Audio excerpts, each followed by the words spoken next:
Sir আপনি আপনি বলছেন যে এই 5 বছরে মানে এডিসি উন্নয়নের জন্য প্রচুর টাকা দেওয়া হয়েছে এবং তারা তারপরও ডেভেলপ করতে পারছে না বা চাকরি দিতে পারছে না, কারণটা কি? আপনারা কি দেখেছেন মেইন কারণটা কি? ওরা কোনো সিস্টেম, গভর্নমেন্ট চালাতে গেলে সিস্টেম লাগে, যে কোনো সিস্টেম ছাড়া কোনো কিছু হয় না।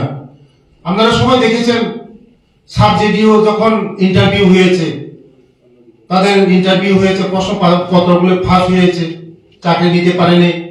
যে টাকাগুলি দেওয়া হয়, আমাদের যে বাজেটের টাকা দেওয়া হয়, ওই বাজেটের সঠিক জায়গার মধ্যে কাজে লাগাতে পারে না, তারা দুর্নীতি করে হিসাব দিতে পারে না।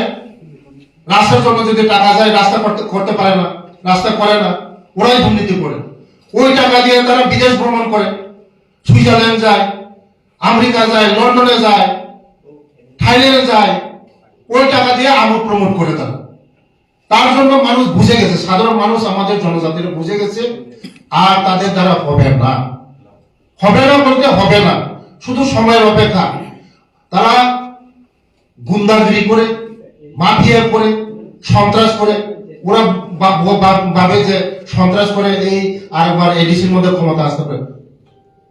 দেশের যশস্বী প্রধানমন্ত্রী বসে আছে আর রাজ্যের মুখ্যমন্ত্রীজি বসে আছে, আমরাই সরকারে আছি। ধন্যবাদ। স্যার, আপনি এখন বললেন আজকে একজন, আপনি এক্ষুনি বললেন যে এই অনেক এমডিসি আছে, এমএলএ আছে আপনাদের দলে যোগদান করবে। এই এখন কি আপনাদের সঙ্গে ওদের যোগাযোগ আছে? যে যেই আপনি যেভাবে বললেন যে কিছুদিনের মধ্যে ওরা আপনাদের দলে আসছে, এমডিসি বিধায়করা বললেন যোগদান করবে, মানে তাদের সঙ্গে এই দলের যোগাযোগ হচ্ছে? অবশ্যই আমার সঙ্গে যোগাযোগ করে, শুধু সময়ের অপেক্ষা। আপনারা দেখবেন কোন দল থেকে তীব্রতা ছেড়ে বিজেপি এর মধ্যে আসবে। ডাইরেক্ট ইন্টারনেটই করে কোনো কিছু লাভ হবে না, ওরা ডাইরেক্ট করবে। তার জন্য আজকে ওরা ডাইরেক্ট করছে। আমাদের পরিবেশ বাবুরা বুঝে গেছে যে তীব্রতা করে, ইনডাইরেক্টলি করে কোনো কিছু হবে না। ডাইরেক্টলি করলে আমাদের জনজাতিকে আমরা ডেভেলপমেন্ট করতে পারবো, সবকিছু করতে পারবো। শিক্ষার ডেভেলপমেন্ট, রাস্তার ডেভেলপমেন্ট, উন্নয়ন সবকিছু পারবো। নাহলে ইনডাইরেক্টলি করে কোনো লাভ হবে না।